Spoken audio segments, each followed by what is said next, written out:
fantastic state representative. I'm so happy to be able to support him, call him my friend, and hopefully in another 7 months call him my colleague. So I'm going to introduce the next state representative from the 18th Worcester District. I didn't want to say your district. 18th Worcester District, Joe McKenna.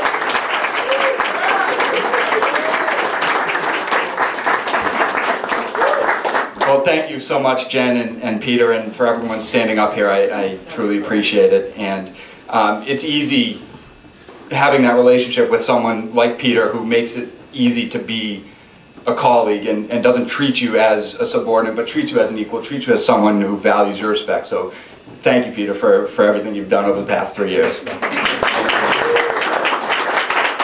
So I know just about everyone in the room, but there's a couple new faces. So for those of you who may not know me all that well, as there I think are a couple rumors out, I'm Joe McKenna, and I'm here to let you all know that I'm running for state representative here in the 18th Worcester District.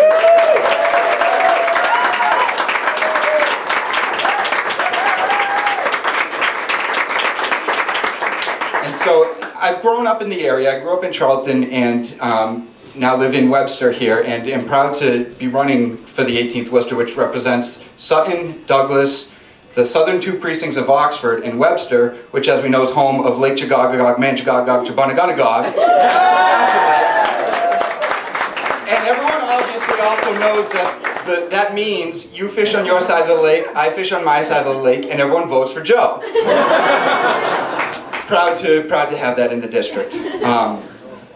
So I grew up in Charlton and went to Bentley University, where I got a degree in economics and finance, and right out of school was working in the insurance industry, and I have to thank Joanne Powell for getting me involved in politics. And so then got involved with Peter while I still had a job, and I wasn't necessarily sure I wanted to work in politics, but I wasn't necessarily happy where I was, so I said, yeah, sure, we'll give it a shot. And what started as a job that was really enjoyable, and I enjoyed the work, has truly turned into a passion.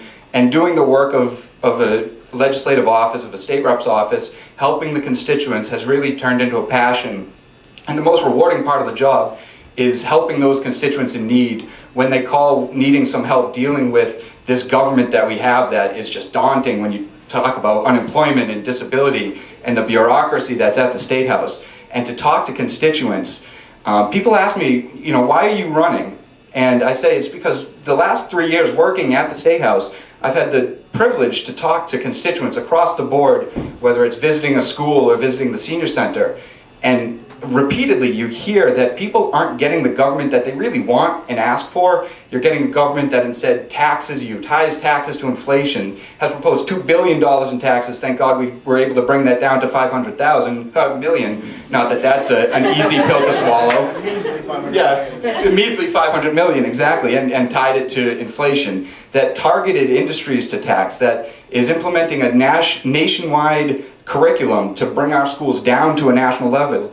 And these are things that people are just really frustrated with, and you hear it over and over and over again, and talking with the businesses. So I feel that we're not getting the government that we deserve. Fortunately, and you see a lot of them standing behind me, South County here, from Rep. Todd Smola's district in Sturbridge all the way across the board, including Kevin, Ryan, Peter, Paul. I feel like I'm reading the Bible when I say that. And the 12 disciples down here. We have some really strong leaders in this area that have taught me and shown me that you can stand up for the constituents, you can stand up against the government and provide some good fiscal governance, provide good governance and some transparency and accountability, which are bad words here in mass politics, so I gotta be careful saying them, but these are things that I know that we can bring, and I'm committed to being that representative that represents the people, not Beacon Hill, when I get up there as a representative.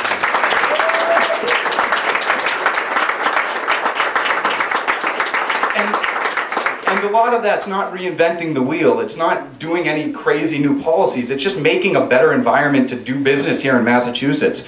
We can, level out some of the tax burdens that businesses have and make it easy to do business so that you don't see businesses moving to Connecticut or Rhode Island or New Hampshire. You see businesses wanting to come to Massachusetts, which hires people in our neighborhoods, brings our unemployment down, sparks business in our communities, reopens Main Street across Massachusetts and especially here in the 18th Worcester District. And it's common sense, but for some reason Beacon Hill has resisted those movements over the past couple of years. So supporting small business, a lot longer than a couple of years. So supporting the small business, the employers, is just the easiest priority, but it is the most important priority, and it's something that I'd be proud to champion on Beacon Hill. And another big important thing that we saw yesterday was local aid. If we're going to have money going to government, it might as well stay local. And as all the selectmen in the room can attest, the local government is what knows the district, knows the towns, knows where money's needed, how to fix the potholes that everyone drove through to get here, the money for schools and for public safety. So we need to make sure that we get money to local municipalities so that it doesn't get wasted in the bureaucratic nightmare that is state government. So, I mean, those are just a couple of the real obvious low-hanging fruit that just seems like common sense to, I think, many of the people here that I'll be proud to advocate for. And I mean, I could stand up here and go on and list a litany of issues, but you don't want to stand here and, yeah, you don't want to listen to me talk about that. So I'll just say it is incredibly humbling to look out and see so many people in this room, many involved in politics, a lot not so involved in politics that have come out. Got some Democrats in the room, I won't point you out, but you're here. And it's really just, it's humbling and it's moving, and I can't thank you enough for coming out. And it's going to be a very busy summer, busy next couple of months, but it's going to be exciting and hopefully very rewarding, and I'm looking forward to it. So thank you again.